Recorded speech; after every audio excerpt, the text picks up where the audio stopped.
Guillain-Barré syndrome atau GBS adalah sindrom klinis yang menyerang sistem syaraf perifer. Ditimbulkan oleh adanya infeksi yaitu pernafasan maupun gastrointestinal 1-4 minggu sebelum terjadinya serangan penularan neurologik. Penyebabnya yaitu yang pertama, infeksi virus dan bakteri.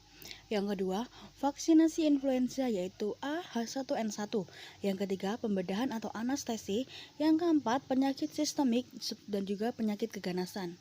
Tanda dan gejalanya, yang pertama, kesemutan pada tangan dan kaki. Yang kedua, kelelahan serta tidak mampu berjalan.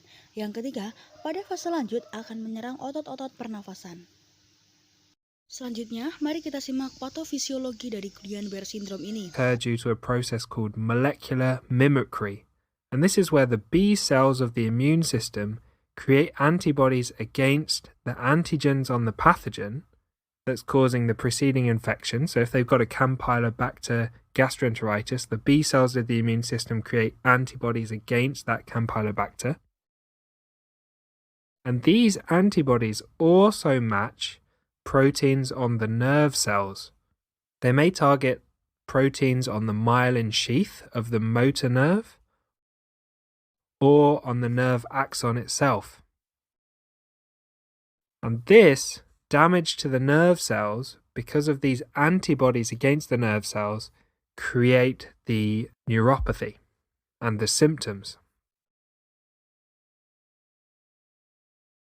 So how does Guillain-Barré syndrome present?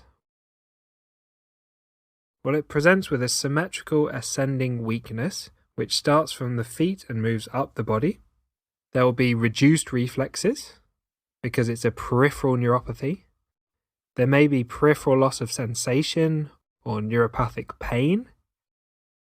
And it may progress to the cranial nerves and cause a facial nerve weakness as well.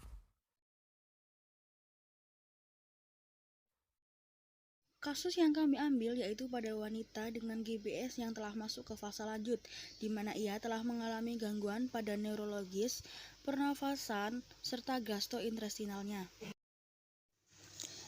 Pertolongan pertama pada Guillain-Barré syndrome yaitu yang pertama, tetap ingat dan terapkan terlebih dahulu prinsip A3 yaitu aman diri, aman pasien, dan aman lingkungan.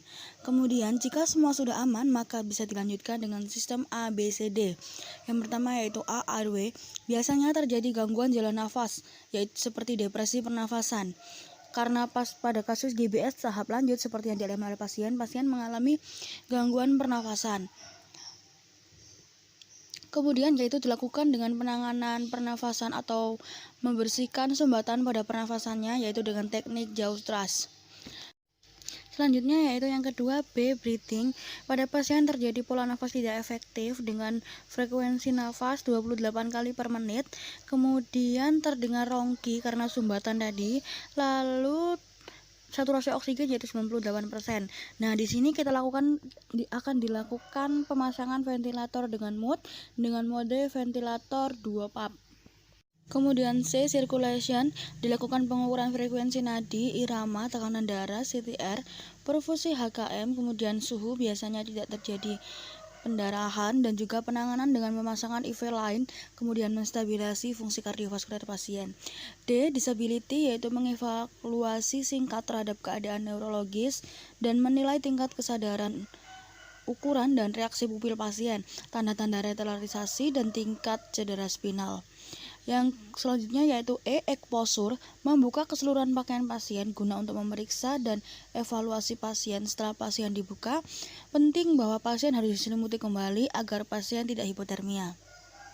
Fokus pada GBS ini yaitu yang pertama memastikan untuk penanganan pada gangguan atau penurunan fungsi dari sistem pernafasan, kemudian gangguan fungsi dari sistem gastrointestinal.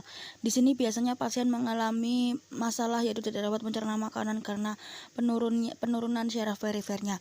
Selanjutnya, setelah masalah tersebut teratasi, maka kita lakukan pelatihan untuk melatih kembali otot-otot serta kemampuan pasien agar dapat berjalan.